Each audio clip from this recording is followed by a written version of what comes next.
Jesus says you might be an outsider, but today you're an insider because he's dying on the cross. But of all the scandals, the greatest scandal of all is when Jesus says, truly, I say to you today, you will be with me in paradise. How in the world is this scandalous? Because of who Jesus says it to.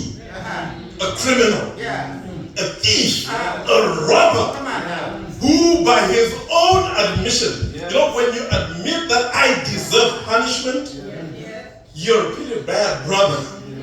Most people will still find ways to justify themselves. Well, I only did it because. But when you get to the point where you say, I deserve not only death, but death on a cross, you know you've done some bad things. But Jesus says to him, grace will change your story. This is scandalous.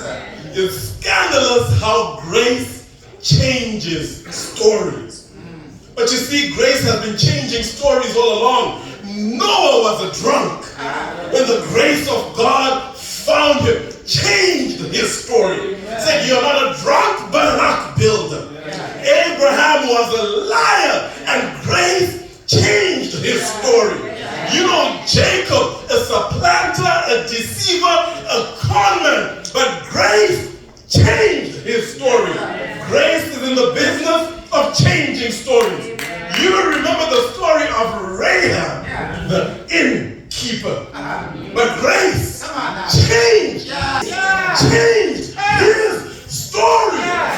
You know how grace changes stories. And in this moment, a dying thief meets a dying savior. And grace changed the story.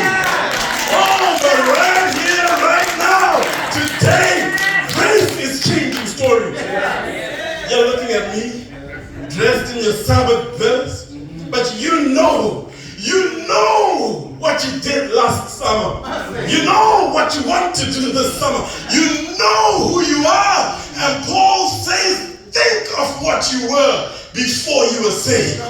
But grace changed your story. The greatest scandal of all stands before you today because God took this old preacher. So he's preaching in front of that church. Grace changes stories. Let me share a little story with you about how amazing God's grace is. Some soldiers were out at war, and in the heat of battle, they lost one of their comrades. So they wanted to find a place to bury him. So they looked for a place where they could lay him to rest. They found a little Catholic church. Right next to the church there was a cemetery. So they went and knocked on the door. The priest came and answered and said, look, we're in a desperate situation. We've lost a soldier. We need to bury him in a decent place. Can we use your cemetery? So the priest says, oh, sure, I will be happy to help. But I've got one question for you. This soldier, was he Catholic or Protestant? And at that moment, they bowed their heads in shame because he was Protestant. So they say, well, he's Protestant. And the priest says, well, I'm sorry. Cannot accommodate him because this cemetery is for Catholics only. Yes. So in their desperation, they buried him right outside the cemetery. They put a little mark on the grave to remember him and to be able to bring back his family after the funeral. After the war is over. When the war ended, they came with the family, trying to bring them to the grave. They looked all around the outside, the perimeter, and they could not find the grave. Then the priest walked out. Says, are you looking for your friend's grave? Says, yes, we are looking. Where is it? The priest says, well, you'll have to come inside the fence. And they looked at him puzzled. Says, well, what I couldn't do is bury him inside. But what I could do is I could move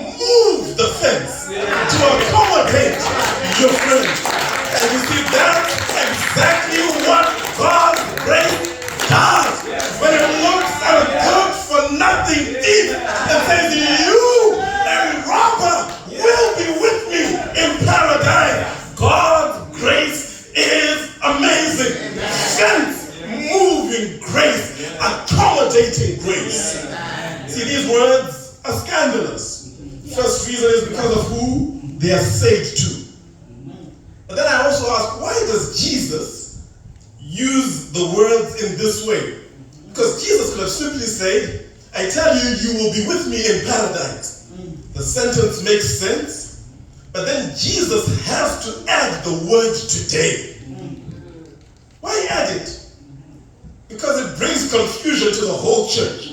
Now people get confused, messed up about the state of the dead. Did Jesus go to heaven that day? What's going on? He could have made our theology simpler without saying today. Why bring an unnecessary word? Well, what was happening that day? Jesus is dying on the cross.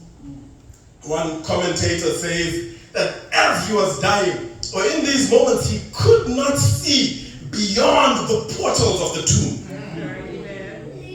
And at one point, Jesus says, Father, let this cup pass from me. This was a dark day.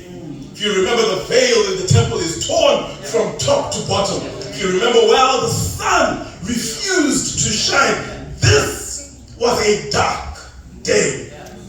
But Jesus, in his dying, talks about paradise when there's no hint of paradise. Jesus, with nails in his hands and a crown of thorns on his head, says, you will be with me. You see, Jesus uses the word today for emphasis.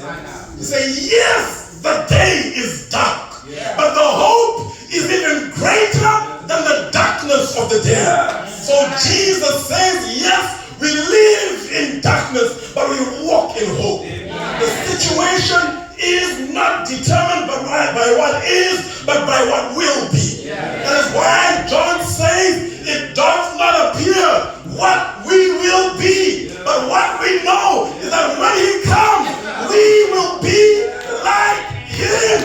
So yes, the day is dark. Yes, the tears will fall, but we look not at the day, but we look with hope.